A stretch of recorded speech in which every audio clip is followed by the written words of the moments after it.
হ্যাঁ ঠিক আছে করতেছি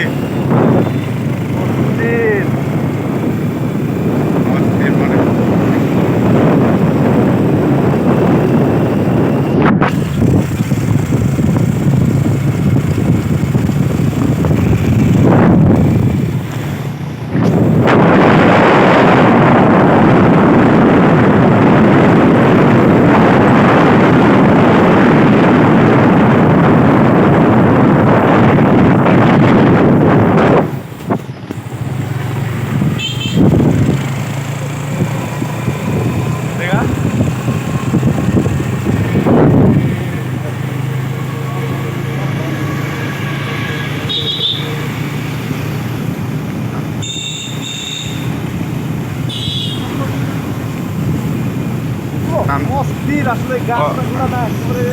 ঠান্ডা এই রুটটা কিন্তু প্রচুর ঠান্ডা হয়